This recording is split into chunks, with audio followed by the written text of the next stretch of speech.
Good morning, everyone. We'll call our meeting to order. This is the November 20th Pension Committee meeting. Do we have anybody signed up to speak for public comment? No, ma'am. Okay, so your first item is to consider minutes of the August 21st meeting. These are corrected that Frida just laid out for you. If there are any other changes or corrections, I'll take those. If not, can I get a motion? Motion to approve. Second. Okay, can you call the roll? Yes. Vice Chair DeRosa, Aye. Justin Burris. Aye. Earl Hall Jr., Aye. Kathy Smith. Aye. Chair Tucker. Aye. Okay, next we have Amy Kraus from Acrisure to review our FY24 GASB 68 disclosure and our July 1st, 24 actuarial valuation report. Hi, Amy. Good morning. It's great to be with you today.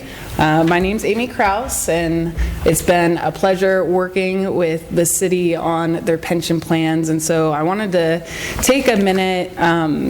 Really, the GASB 68 disclosure is really just to put it in your records. We're not really going to go through that report. That's what gets put into the city's financial statements, and the auditor goes through that and assists the city in putting it there. But what goes behind that disclosure is our actuarial valuation report. And so the bound copy in front of you is what I want to go over.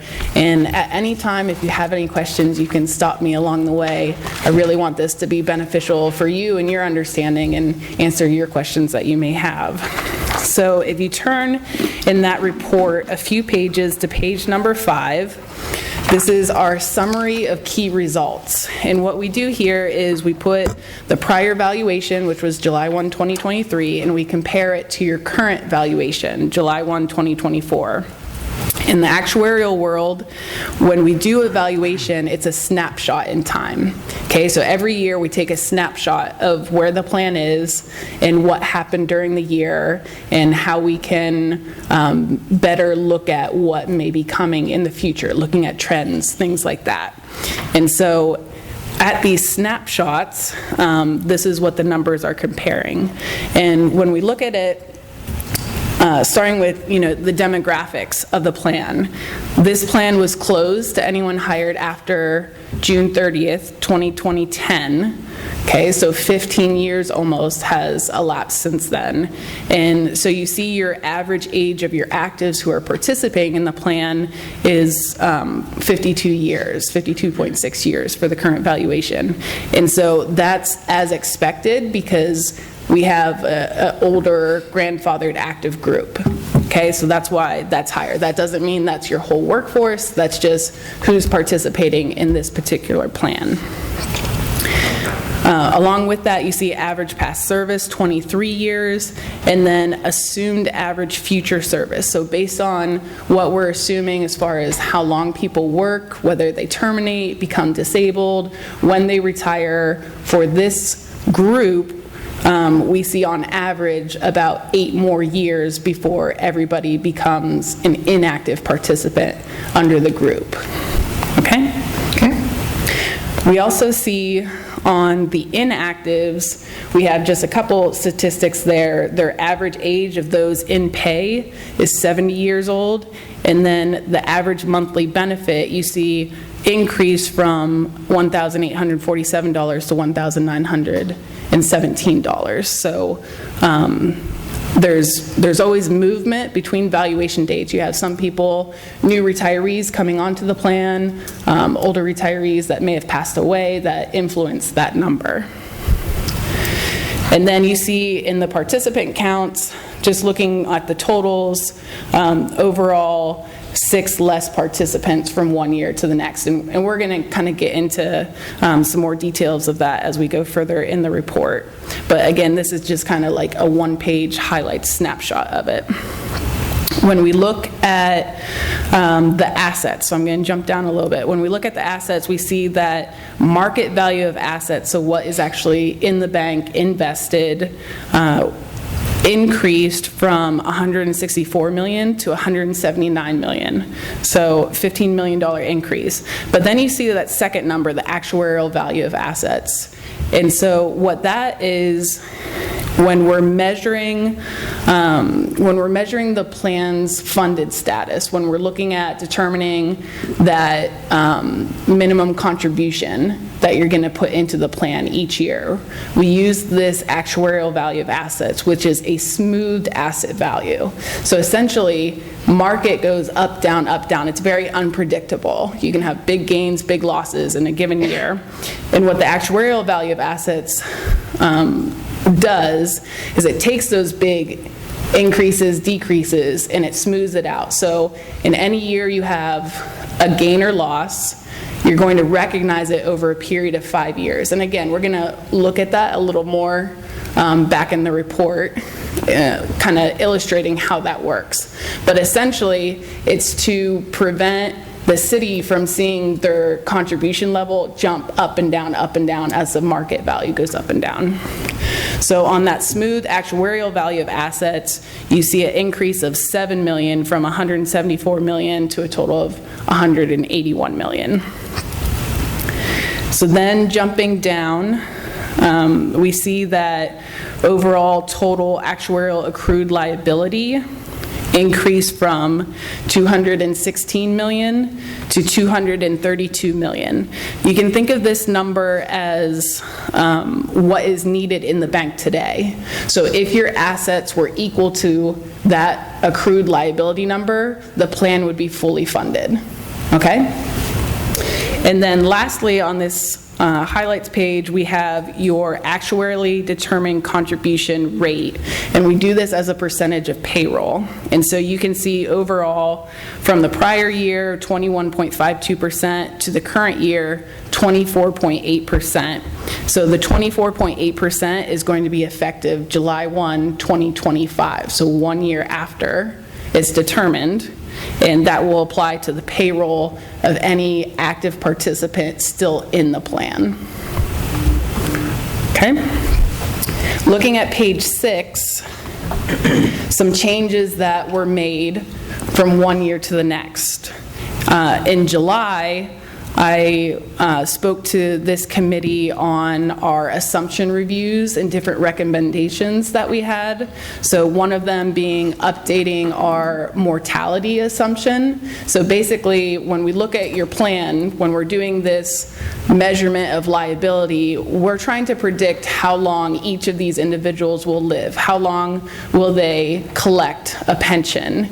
And so there was a new study put out by the Society of Actuaries that was actually based on public plan sector experience. It's the first time a study was based on the public sector, and so we felt it appropriate to use that study here.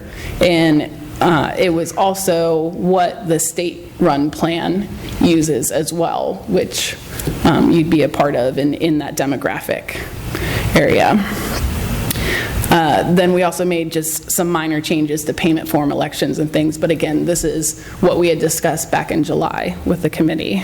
So then what else happened during the year is a couple bigger what we call actuarial experience. So what actually happened versus what we assumed was going to happen. And the first one was a pretty significant increase in salary for your public safety. So our current assumption is 4% every year increases in salary.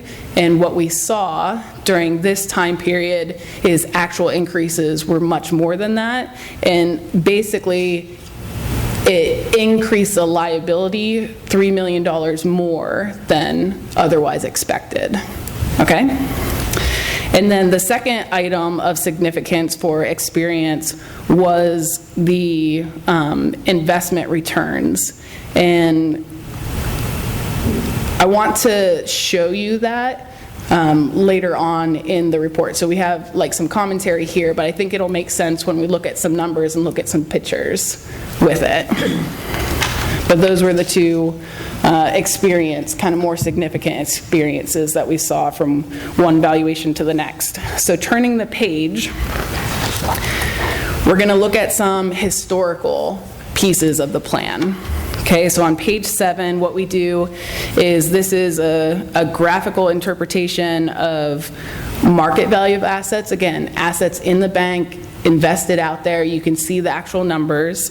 Then you have actuarial value of assets, that smooth asset method, and then accrued liability, excuse me, and the difference between the actuarial value of assets and the actuarial accrued liability gives us our funded ratio.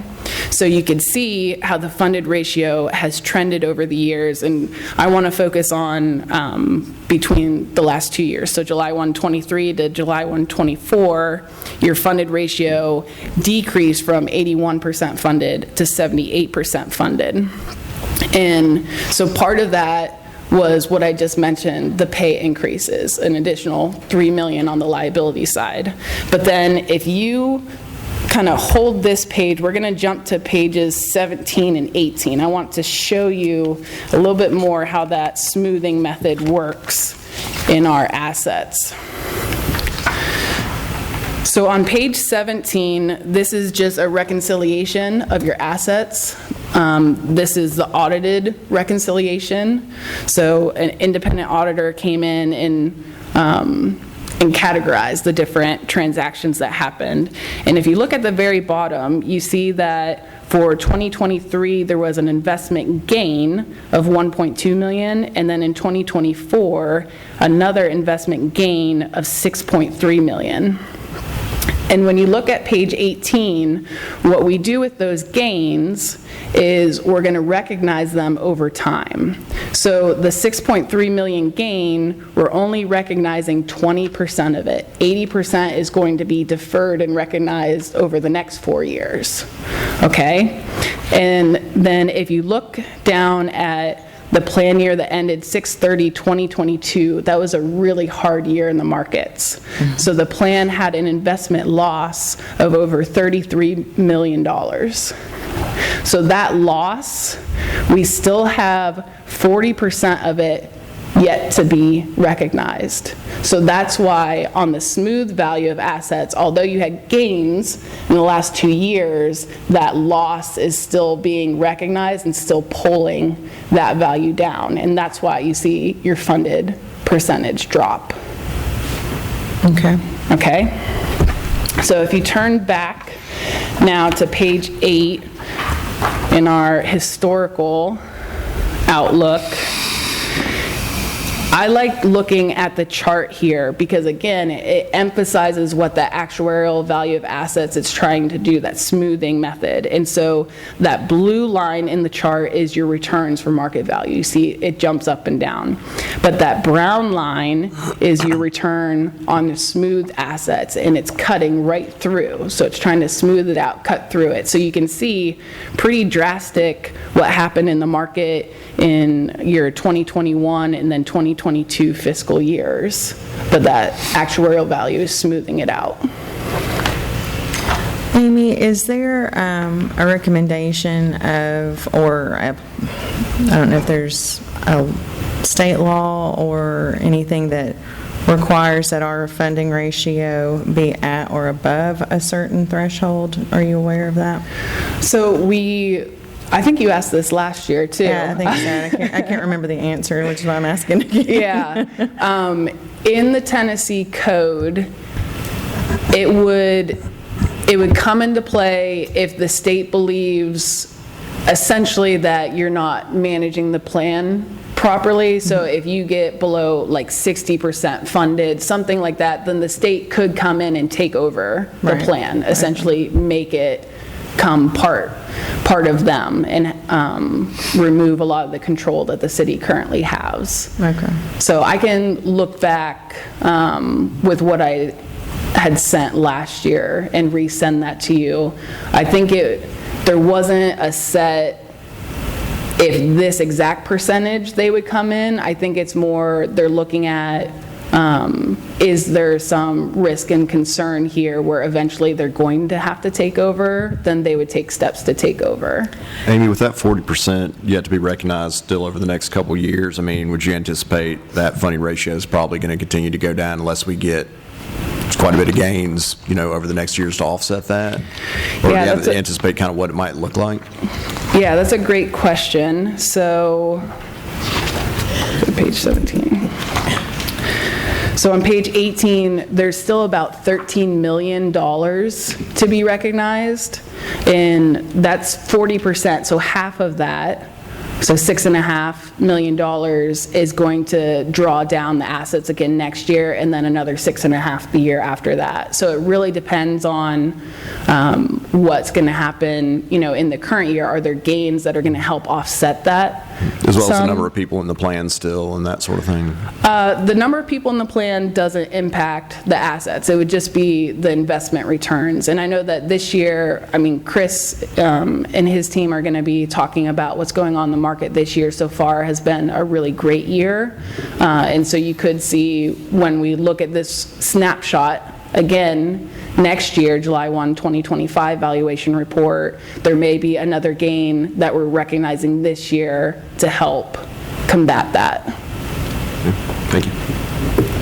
If the city decided to make just a lump sum contribution to the plan, would y'all be able to kind of reassess where we're at on our funded ratio? Just, if we gave you an amount, just to see where that would bring us in line with that funded ratio? Okay. Yeah.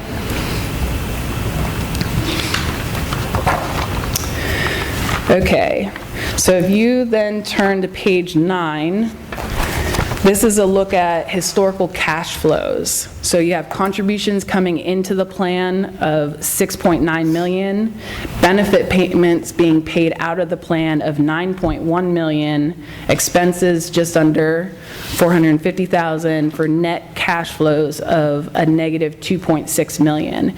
And what this page is telling you, in a defined benefit plan, the funding that comes for your benefit payments are contributions and investment returns. And so it's not necessarily a bad thing to see negative cash flows, because you want to be paying those benefits that you have, and the plan is rather mature, and so you have more inactive liabilities and participants collecting benefit payments. So to see a negative number is not a bad thing. It's just to say that investment returns are still needed because the plan is not fully funded at this point in time and you have negative cash flows. Okay. The next page just shows projected benefit payments. Again, just looking at cash flow needs, you see that continues to increase as you have more and more people expected to retire and start collecting benefits over the next years. Turning the page, on page 11, we look at our participant information. So we categorize your participants in different statuses. Active are your active employees continuing to work and earn additional accrued benefits. Terminated vested are former employees that became vested in the plan, so they accrued a benefit, became fully vested in it, and they're just sitting out there waiting until they hit retirement eligibility, so their age, before they can start collecting a benefit. Then you have retired, disabled, and surviving beneficiaries. Those are individuals currently collecting a benefit from the plan. On page 12, we can see, based on those different statuses, how they move from one to the other. So you can see in your actives, we started the year at 427 actives, and then we had different terminations, retirements, and one death. So in all, the actives went down 23 people to 404. Again, this is a closed group, so we're not seeing new people come in, although the city is filling those positions as people leave with new hires that just aren't participating in the pension plan. Overall, we had 24 new retirements happen during the year. That's kind of in that middle of that graph under the retired category, and then 9 deaths. And of those 9 deaths, 3 had a surviving beneficiary that is either in payment or will be in payment once the age requirement is met. So starting the year at 1,092 participants and ending the year at 1,086 participants in the plan. And as those participants, especially as the active participants go down, that also relates to our participant or our percentage of payroll that we contribute to the plan, because we've got less people actively working that are in the pension plan. Yeah, we're going to talk about that too in a little bit. I'm just teeing you up for it. Yep. Thanks, Erin. Okay, on the next page, page 13, this is looking at your current active participants, their age and service.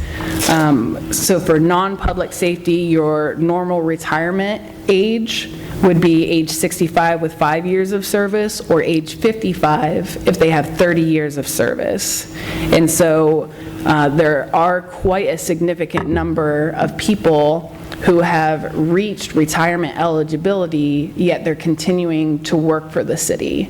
Part of that could be on your retiree medical side of things. They have to have at least 15 years in order to be eligible for that benefit into retirement. And then other things could just be that in general people are working longer and delaying retirement for other personal reasons.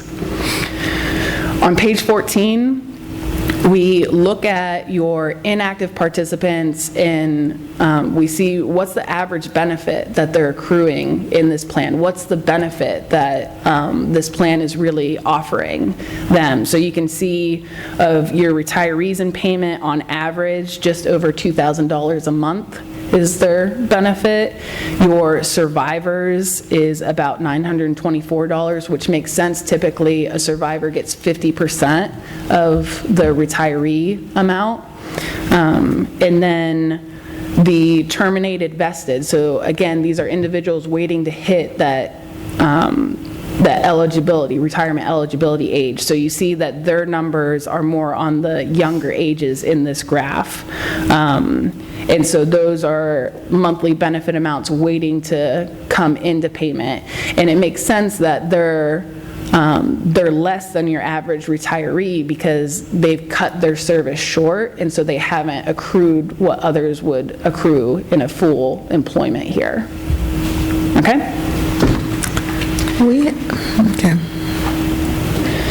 So then I'd like to jump a few pages. Everything in here kind of breaks down the detail mathematically, actuarially of all the different stuff. I'm trying to hit a lot of more of the highlights of it. So if there's any pages that I skip, you have some questions, or even after the meeting, if you have questions, you can send them through Erin to me, and I'd be happy to answer and have those conversations.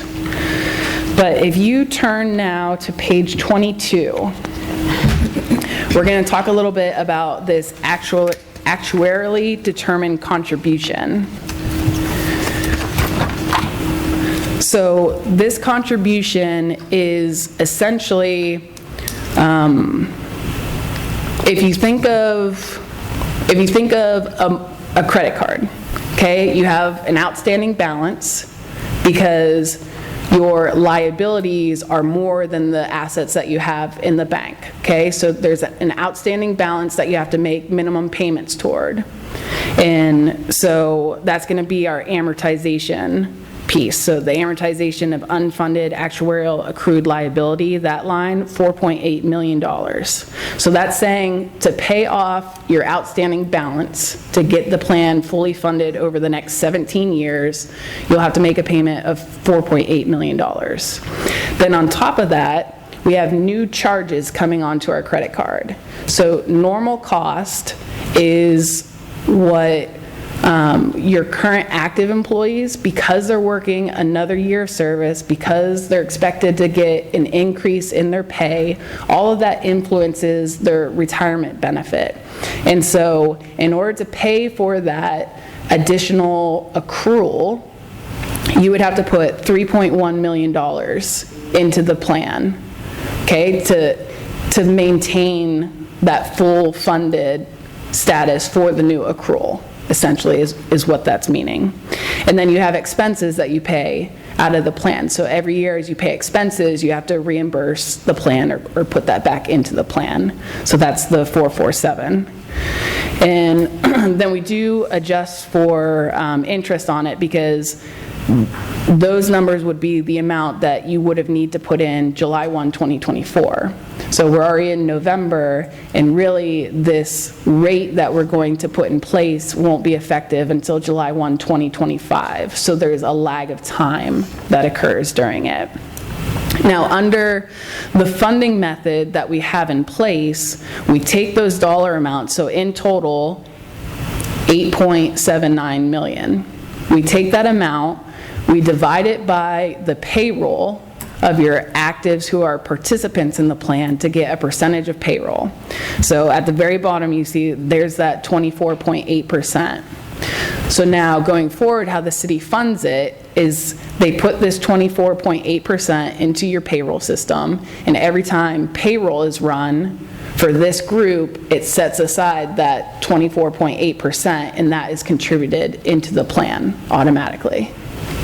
So when I look at this number, so 8.79 million for the current year, last year that number was about 7.5 million. But if you recall, when we were looking at cash flows, the actual contributions coming into the plan were 6.9 million. Okay, so 7.5 versus 6.9. And the reason for that is what Aaron was saying just a little bit ago. We put in the 24.8%, we apply it to the payroll of actives who are participating in the plan, but it's a year later and the number of actives have gone down and there's no new actives to replace them. So now our overall payroll that we're contributing towards is less than it otherwise would have been. So we put in less than y'all planned for us to put in. Right. And so with this group being closed, eventually we're going to come to a point where there's no actives in the plan. And so essentially the payroll is zero. And so instead of doing a percentage of pay, we're going to have to start putting in a dollar amount. Now, this funding method, this contribution rate, the 24.8%, that's the minimum the city must put in. You can always put in more than what's there. And so this discussion is really to help understand why there's not more progression in your funded status from one year to the next. Because we're saying you need to put in 8.79 million, but when we sit here next year, it's likely that that amount that you actually contributed is less, just based on the mechanics of it. And there were years, a long time ago, where the contribution rate, the recommended rate was, would go down and we would not lower it, which is why we got up to that 92% back in 2015 on our funded ratio, because we never went down on our contribution rate because we knew eventually it would go back up and it would just be harder on the budget. Okay, I'm making notes. We might look at truing up at year end and saying what was budgeted gets put in regardless of what the active payroll is, just so that we're not seeing that loss basically at the next actuarial evaluation date. Okay. Yeah, so each year when we look at it, it would be considered an actuarial loss and it would be spread out. So it would go into that amortization piece, essentially. It gets bumped back into there. Or you just don't want to be the last 20%. Yeah, that's where I'm at. We're thinking about you, aren't we? I forgot. Kathy is coming, I mean, there is a solution. No, but I mean, truly, just looking at how much the plan has grown and knowing that by closing it, there were going to be some positive repercussions at some point. I probably won't see that, as far as to how it impacts the budget down the road, or at least it'll be quite some time unless we, buy those annuities and carve out pieces. But that is something that I think we need to be cognizant of now, going forward, to looking at how if we've already got the funds budgeted, at least putting in what was budgeted, at a minimum. And even if we're having people roll off because they're going to retirement, that's not like we're actually going to save that money. We're just going to end up paying it further down the road. So it makes sense to try to keep that. And I appreciate, Amy, your in-depth discussion of this, because that's just something that just hadn't really occurred to me before today. But I think that's something we will definitely look at this year. Yeah, and I know last time we had the discussion, even on the amortization component of it, the aspect of it. So currently, we're amortizing everything, whatever the shortfall is, we're saying over 17 years. The next year, it's going to be over 16 years. The following year, 15 years. And that's okay until we get 15 years from now, and we're saying whatever the shortfall is, 2 years. The next year, whatever the shortfall is, we have to make that up. That's going to be a huge impact to the city's budget. And so, although we don't have to make a change now, what we talked about before is maybe when that years remaining get to 15 years, what we can do is start layering the amortization pieces. So instead of taking the whole thing, we say, here's 15 years, then the next year, whatever the difference is, whatever that change, good or bad is, we're going to amortize that over 15 years. Then the next layer, 15 years. Right. And so essentially, the budget would be the plan will be funded within 15 years. Like, we're going to make sure that our target is within 15 years, we're covering those gains and losses, which in a pension plan, the pension plan is going to go on for many, many years because it covers the lifetime of these participants. Yeah, we'll definitely be looking at that in, 2 years, I guess, to make those plan adjustments and have the committee consider that for sure. Okay. Okay. There were just, excuse me, a couple other pages I wanted to go over. If you turn the page, we have our appendices. So we list here just a quick summary of different plan provisions. So if you want to know when do people become eligible, how does their benefit, how is it calculated, just kind of in short form, it's a summary of your plan document, so a quick reference to it. And then we also outline any assumptions that we're using with it. But if you continue turning to page 34,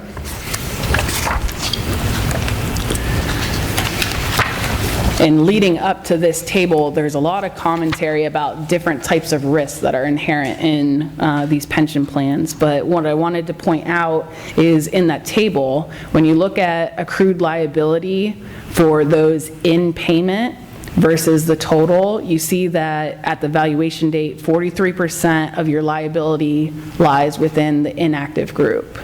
And so again, that just emphasizes how the plan's becoming more mature. That number is going to continue to increase year after year.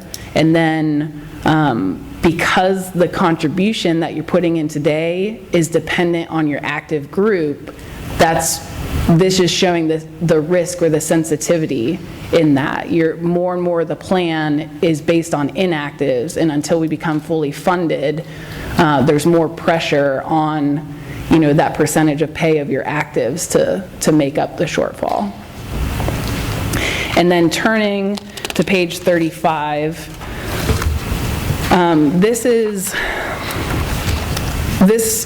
measure, this low default risk obligation measure, it's a required thing to put in our reports just based on actuarial standards of practice. But the idea behind it is within the pension plan, everything is based off of assets returning 7%, okay, including how we value the liabilities. So liabilities are a present value of what we think the future cash flows will be of the plan at 7%.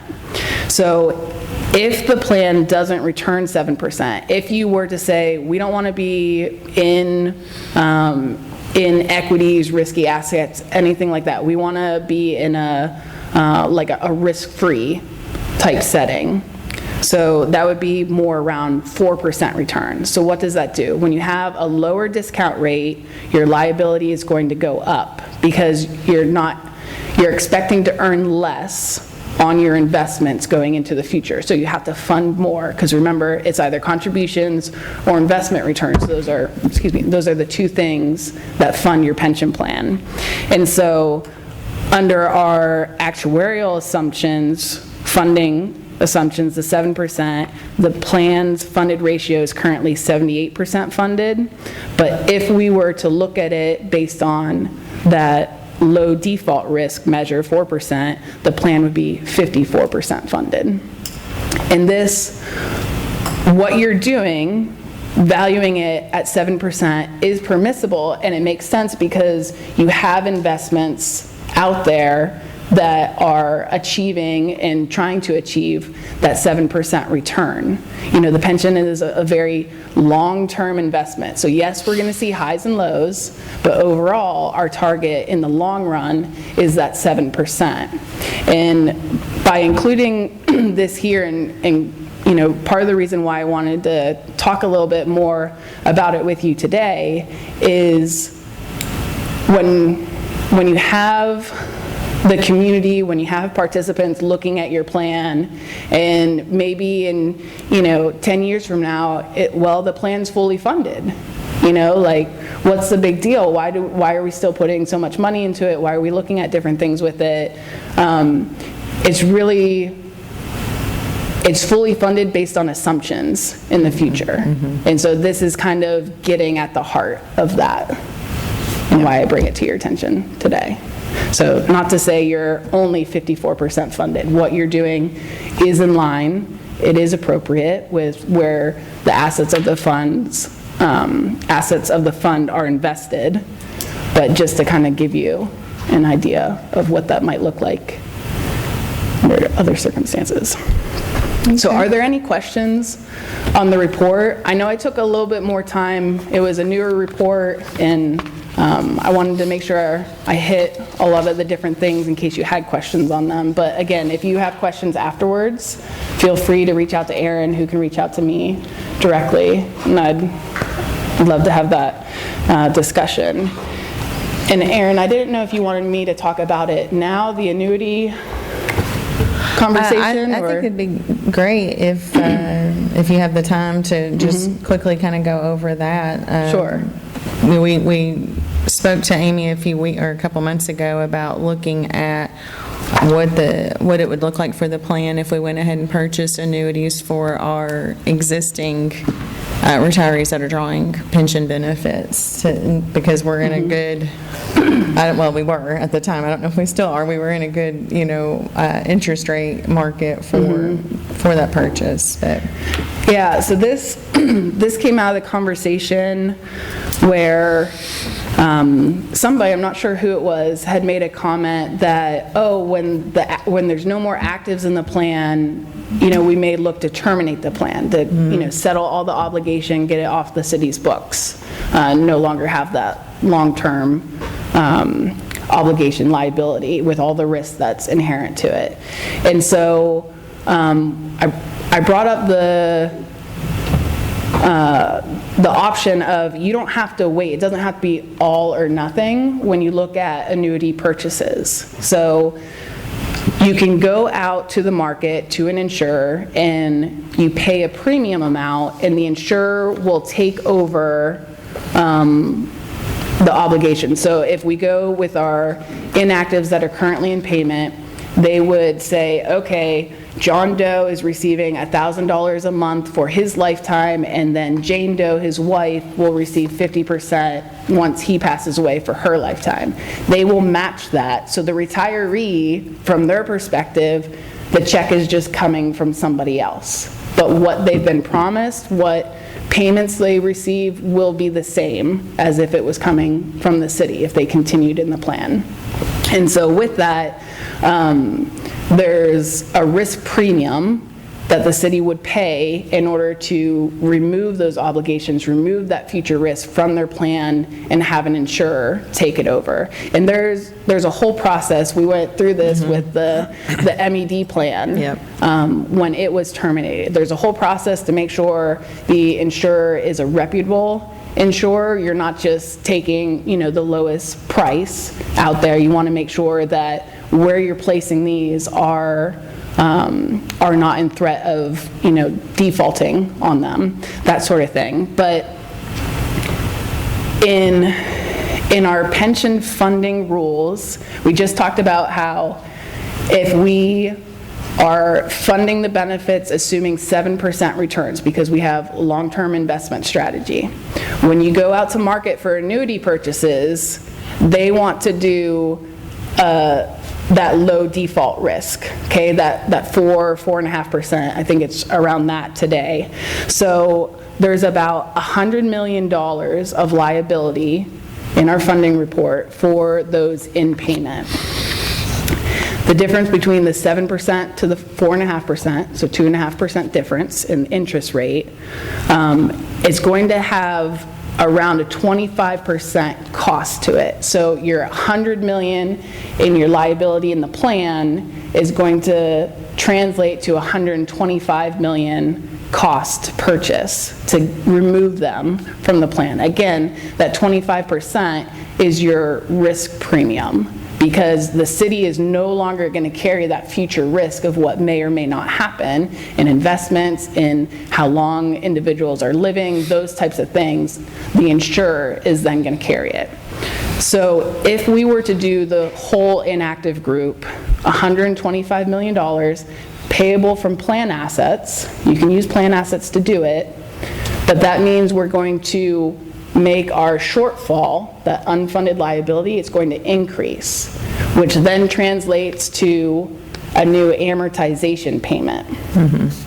Okay? So if we amortize that $25 million additional shortfall that we're creating over 15 years, it would be $2.5 million per year for 15 years is how that spreads out. That's looking at the entire retiree group. We could look at half of it, 10% of it. We can move that anywhere, excuse me, move that anywhere that you want to be within a manageable budget for the city. We could take one step now, take one subgroup now, and then, in a year from now, in 5 years from now, anything that we want, look at it again and go at it again. So it's really looking at what would be within the city's budget to be able to take a portion out of the plan. So that would be $2.5 million on top of the, 8.7. okay. Okay.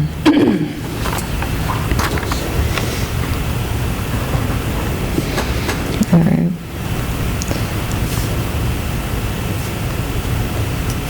Well, that's good information. I have several things that I'm going to talk to our city manager about regarding this, so I think that's very good information. So we would take the 125 out of the plan assets, and all we're doing there is just reducing our overall liability for the future, basically, by doing that. Right, you reduce the liability and you remove the risk. Right. So future investment return risk, future longevity, how long these individuals are living and collecting benefits, you remove all of that risk, which is what the risk premium then covers. And what happens to the money if, for whatever reason, a number of them, the employees, don't use up the expected amount on that side, on the annuity side, the insurance companies just keep that? Right, so that's the risk, good or bad. Yeah. They would take it on and you would give it Okay. up. Yep. And as Amy said, we went through this same exercise with the MED pension plan over a couple years ago, and closed it out beginning or middle of last year. Is that right? 23, right? Yeah. And it was a very extensive process. We hired Amy's group to help, along with a pension annuity placement firm that, went through the, RFP process for us and kind of managed all of that and dug through the financials of the responders with the different insurance companies that responded. And it was a very involved process. And the MED plan, when we first sold MED, the plan was 100%, was fully funded at that time, but then there were some corrections made to the plan and some other things that ended up making the plan not be fully funded, I think, at the time of the sale, but it was still, it was pretty close, I think, in the 90 percentile on it. But we timed it really well when the market went to and got horrible for everybody else. It was a really good time to go out and get the annuities. And so, I think at the time of the sale of the electric department, it was estimated to cost somewhere around $7 million for us in addition to the MED plan assets. And by the time it was all said and done, I think it was about $2.5 million, 2.6 or something like that, because of those rates going down. So I guess that would be my other question is, is there a market risk if we only did a portion of it now and then looked at doing, more in a couple of years if those rates change? Yeah, the annuities are priced day by day. So any change in the market that happens each day, it's going to be reflected in that. So even if I were to go ask an insurer for a quote today and you don't make a decision until a month from now, that quote is going to have to be refreshed because of how the market has changed. So rates have started going back up this year, and I don't want to step on, Fiducient's presentation or anything. I'm sure that they'll probably touch on that too. It's looking like there may be more increases coming. So that's where, if we want to test this out, only take a portion of it, if you can go all the way and take it before rates go back up. But that's not to say in a couple years from now rates might go back down. Like, we don't know Right. what's going to happen with those rates in the future. All right, okay. Did you farm it to more than one insurance company, or did one insurance company end up handling all of it? One, but it was a One. pretty small plan too. Oh, okay. And I think ours would ours be considered a small plan too out there in the market? I think 100 million is pretty sizable. Okay. But there are insurers out there that can take that and more. Oh, yeah, sure. I think the discussion with BCG, the consultants with the MED plan, was that the plan was that plan was small. But it's a completely different ballgame than what everything was 18 months ago too. So I think that's something, do y'all want to have any further discussions about that, about the annuity purchase, or just kind of think on it? And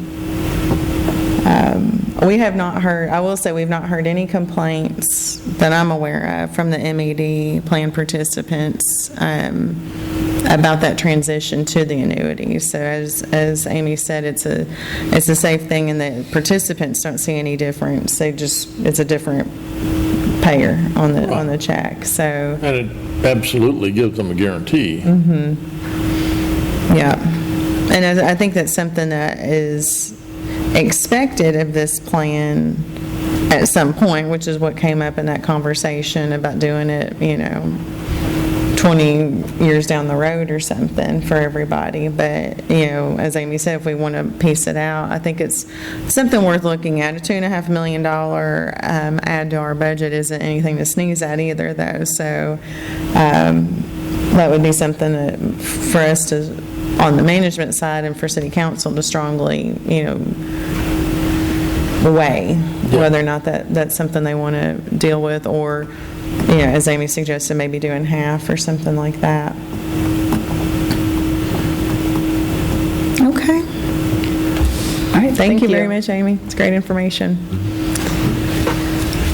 Okay, so next we have Chris Rollins of Fiduciant to review our third quarter investment review and our October flash report, asset allocation and rebalancing recommendations. Chris, are you still with us? I am. Good morning. Good morning. My understanding, Aaron, is that the reports did not arrive via UPS as we meet, right? That's correct. So we've got Frida's queued up, ready to run your Okay. presentation on the screens for the committee.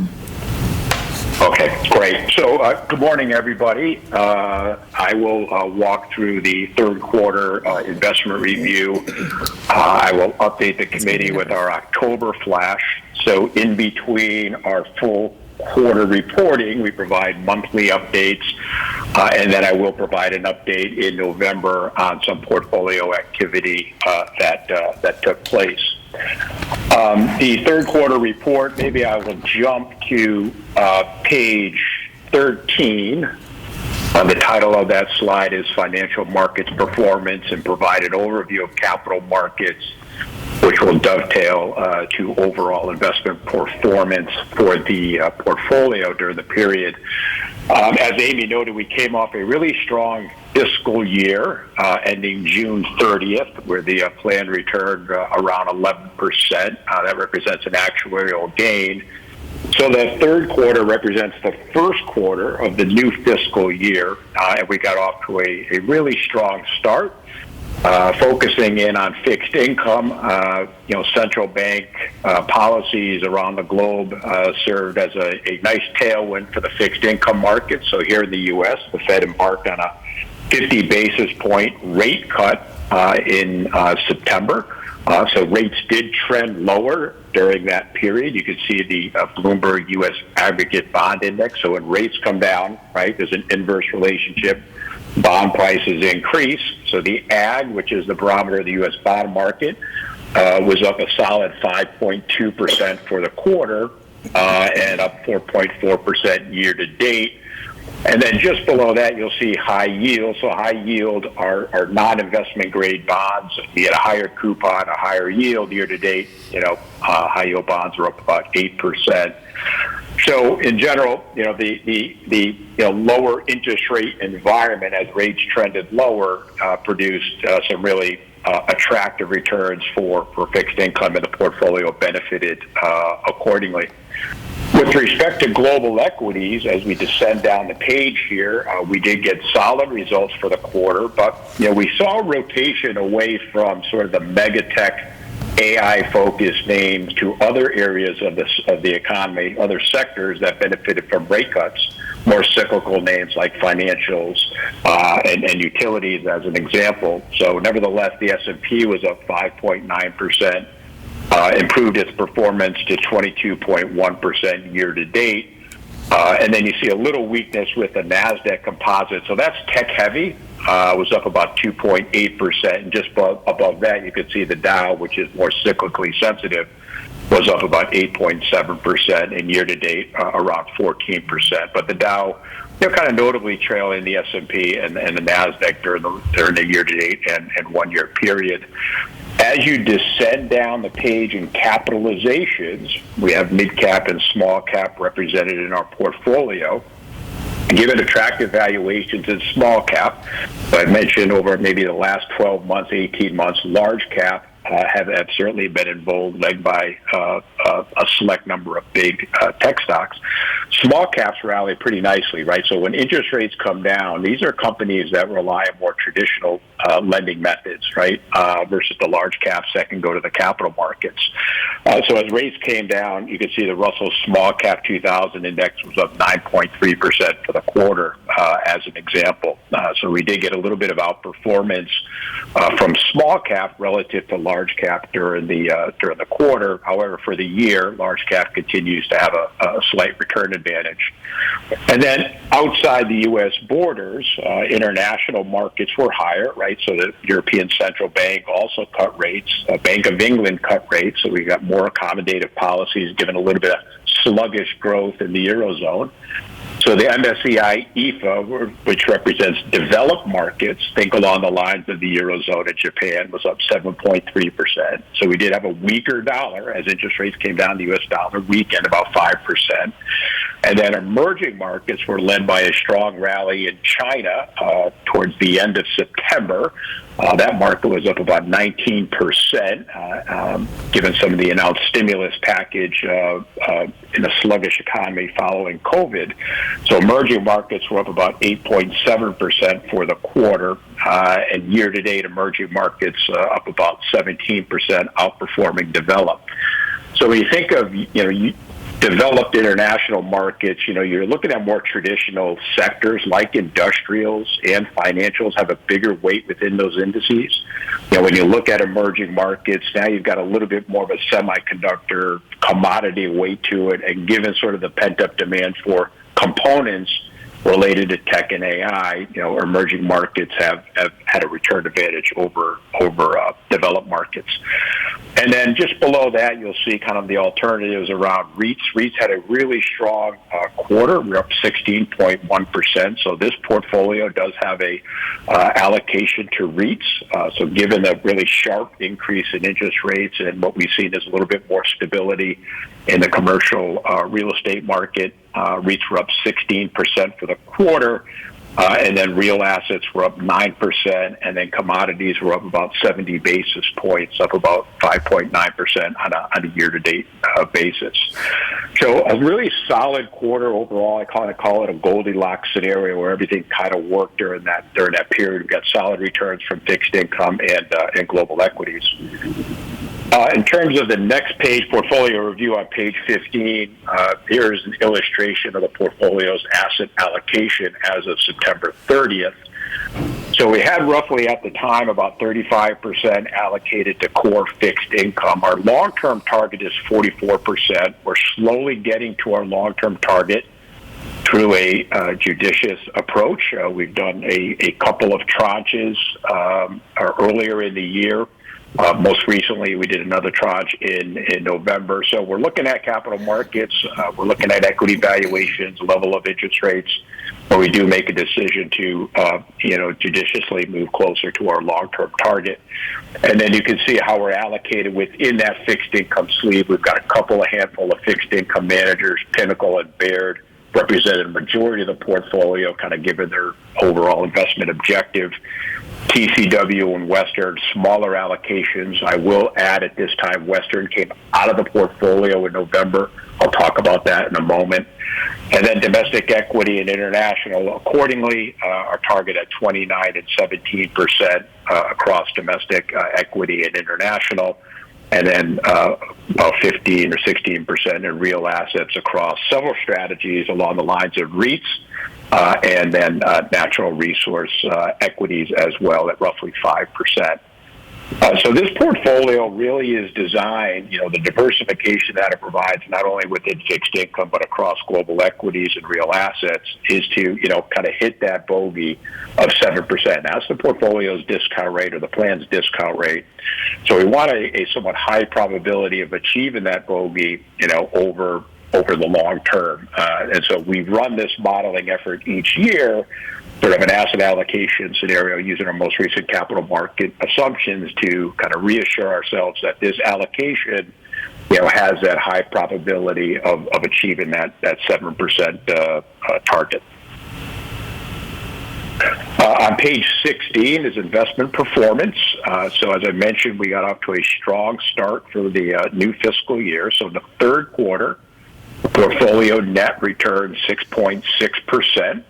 Our year-to-date number, which would be January 1st through the end of September, stood at 11.4%, and a one-year number at 21.5%. To the upper right, you'll see a summary of cash flows. So when you monetize those gains for the quarter, we had about $11.5 million in gains. We had an ending market value in the portfolio of about $190.3 million. Year to date, When you look at that 11.4%, you monetize that, it's roughly about $19.5 million. And on a one-year basis, about $34 million. So that 21.5% return, when you monetize that number, is roughly about $34 million. So the ending market value of the portfolio as of September 30th was $190.3 million. On the next page, we provide some summary around asset and composite performance summary. I mentioned absolute performance in the third quarter was driven by fixed income, domestic equity, international, and equity. All three of those segments in the portfolio, as you can see in that second bullet point, delivered really solid returns for the quarter. So as I mentioned, sort of that Goldilocks scenario, everything worked. Everything was just right in the third quarter. As interest rates came down, propelled bond prices higher, global equities rallied, and then we got a nice rally in sort of our real asset segment of the portfolio as well. What I'd like to do, if I can, is on page 22, you'll see our manager status commentary.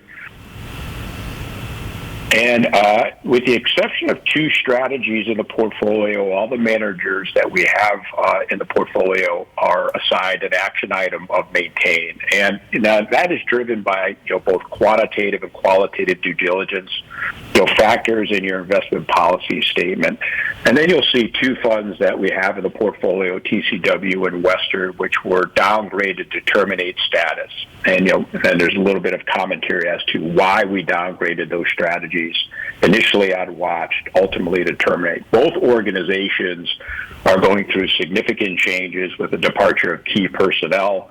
Western, they had a Wells notice and an SEC investigation as well. They've had a significant amount of outflows. That served as the impetus to move out of that strategy in November ahead of our meeting and move those assets to Baird and Pinnacle, where you have two organizations that have better optics on their organization. And then just on the next couple pages, you'll see what we have are defined as flash memos. So anytime we downgrade a manager from sort of a maintain status to a watch or to a terminate, as an example, we will create a flash memo which memorializes and documents for you as a plan fiduciary the decision around our action. So this page 25, as an example, is the Western fixed income. You'll see that the subject matter is additional team departures. There's an overview. We talk about the ongoing investigation by the SEC and the Department of Justice. So we're really concerned about the organization on a go-forward basis with respect to maybe other departures, outflows of money.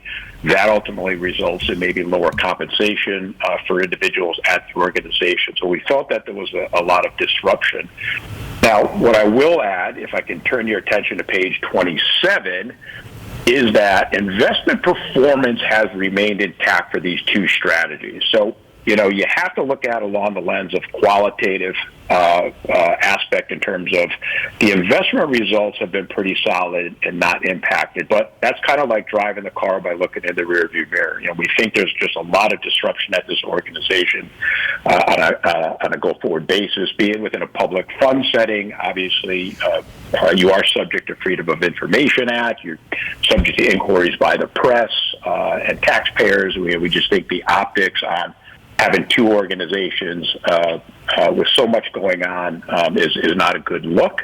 And then if you just look up above, we think Pinnacle and Baird are two really good organizations or stable organizations that can manage fixed income on a go-forward basis are better positioned. So that's the action that we've taken. Western did come out of the portfolio in November. That $9.5 million allocation was reallocated to Pinnacle and Baird accordingly. So what I'd like to do is maybe on page 30, just highlight Invesco Oppenheimer Developed Markets. This is a manager that we downgraded more recently. It'll be in our November flash report to watch. We've had some concerns with performance. The numbers have been rather lumpy. We think there are perhaps better strategies within this particular mandate. If we were to look more closely at maybe coming back to the committee with a replacement option, we'd probably look at two managers, one with a value, one with a growth tilt. Maybe bifurcate that $8.8 million with 4.4 across two strategies. But we will come back to the committee with some further insight into that strategy. But just below that, you'll see the real assets portfolio that on a year-to-date basis, has driven some really attractive investment results across a couple of strategies. And again, as we re-underwrite the portfolio in the fourth quarter, right, that's when we use our capital market assumptions. We look at the underlying strategies and come back with some observations, as we did last time this year when we came back and suggested that we gradually step into fixed income. The other slide that I just want to touch on before I move on in the third quarter is on page 36. So obviously, I think in a public setting, it's very important that we memorialize the fees in the portfolio and ensure the committee that there's nothing nefarious going on with respect to any types of commissions. There's no broker tethered to this portfolio that is getting commissions or is influencing decisions around which managers to have in the portfolio because that broker may be getting a certain commission or trail. That's not the case here. We have full fee transparency. We get institutional pricing for each of the investment options in the portfolio. So on a portfolio that's just shy of $200 million, our annual fee is running at about 47 basis points. So as you descend down the page, you can see the optics on each of the annual expense ratios for those managers. And those expense ratios were deducted for the performance that we were showing you earlier. So all the investment performance that we were showing you is net of the expense ratio for each of the managers in the portfolio. In the back of our report, we have our fiduciary governance calendar. That begins on page 42.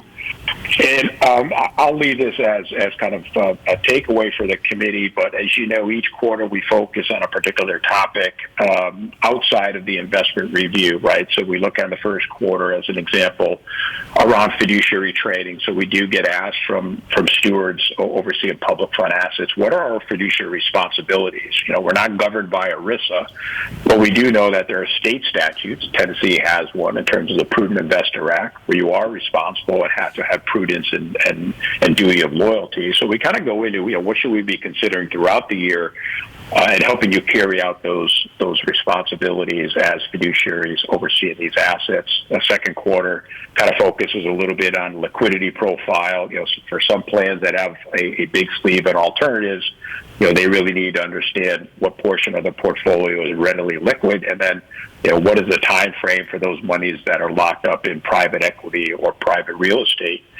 And this third quarter municipal landscape dovetails nicely with Amy's work, right? It's an opportunity for you to meet with the actuary to go through the most recent actuarial report.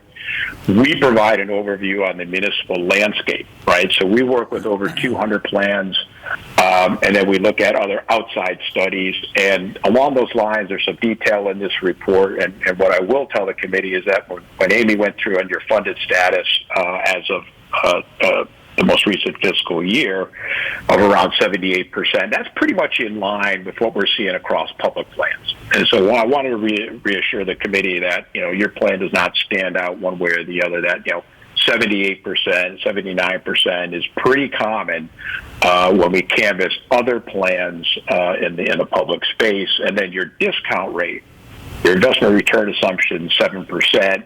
That rate for plans has come down over the last decade. If we were to look at over the last decade, 7 3/4, 8 1/4 was more common.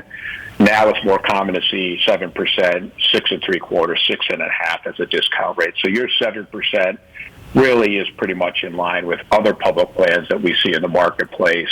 That has trended lower to around 6 3/4, but I will say given the restoration of yields within the fixed income markets, given a little bit more robust capital market assumptions, plans have paused in lowering that discount rate, right? They've settled in terms of where the discount rate is today, feeling comfortable that they can hit that bogey because, each time a plan reduces that discount rate, the actuary will come out and show you the delta and what the cost implication, because the present value of those liabilities are increased. But that's just a little bit of a highlight. There's some slides in the governance calendar that provide a little bit more optics on the public fund landscape. But the takeaway is, I think your funded status and discount rate pretty much align with sort of the studies that we've illustrated in the slides going forward. So what I'd like to do is maybe shift gears to the October flash report.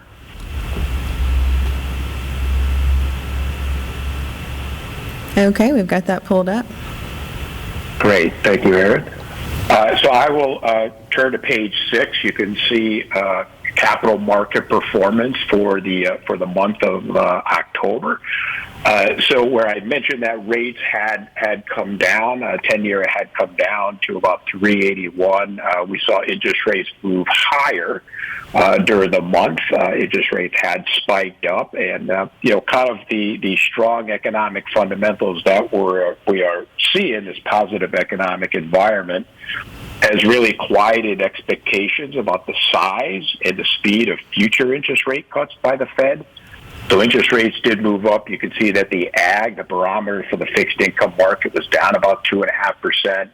Along the lines of global equities, you can see that the market sold off. Here in the U.S., markets held up better than the international markets. The dollar strengthened during that period. So EFA was off about 5.5%. Emerging markets are down 4.4%. REITs were off about 3% for the quarter. Commodities were up. Commodities were down about 1.9% for the month. However, the portfolio, if I can turn to page 10, preserved principal much better than the benchmark. So the portfolio for the month in that environment, we were down 1.7%, but the benchmark was down 2.3%. So we did get better performance for the managers in the portfolio in terms of preserving principal better than their respective benchmark. So for the fiscal year, our return is about 4.8% versus our policy benchmark at about 4.6%. And then year to date, right now we're looking at January 1 through October 31st, we're at about 9.4% net, right, versus 8.8% for the benchmark. So that is kind of an update on the October at the total plan level. On page 11, you can see that our fixed income managers held up better than the benchmark. Our fixed income portfolio in a rising interest rate environment, we were down about 1.7% for the month, but year to date, we're at 3.3, which is about 70 basis points higher than the benchmark. Domestic equity on page 12, we were down about 90 basis points versus about 80 basis points for the benchmark. Our international benchmark on page 13 held up better. Our managers were down 2.9. The benchmark was down 3.8%. Janus Henderson had a pretty good month, and Invesco, actually on page 14, held up a little bit better than the benchmark. We're down 3.3 versus negative 4.4 for the benchmark. And then lastly, on page 15, our real assets manager held up a little bit better. We got about 40 basis points of outperformance. You can see our national resource strategy was actually up about 1%, right? So offsetting some of the volatility that we saw within the REIT segment. So that's really kind of an update through October. I will add that we did in November, as I mentioned, moved out of the Western position, and then we did move from 35% to 38% into fixed income, which has been a nice trade. So we looked at during that time, right, we just got done with the election. Markets had rallied, I think, on the heels of knowing that the election results were confirmed. They weren't going to be contested, so the market, we saw a nice rally. Interest rates actually moved up higher. So interest rates have moved up higher for a couple of reasons. One is that, the new administration coming in, some of the policies announced during the political campaign, could put additional pressures on inflation, like tariffs as an example, or exacerbate the deficit. So interest rates had moved higher. So we saw that interest rates had spiked up to about 4.45 as an example. We felt it was a compelling opportunity to take a little bit of equity off the table, right? We had a big rally right after the election. Interest rates had moved higher to about 4.45 or so. And then more recently, we've seen a little bit of a sell-off in the markets. So it's been a really good short-term trade. We see now the 10-year drop today down to about 4.39 or so. And again, we've had a little bit of political tensions where the Dow has sold off a little bit more recently. So that's kind of an update where we stand today. No further action in front of the committee at this time. Okay, thank you, Chris. No, thank you. Does anybody have any questions for Chris on what was reported?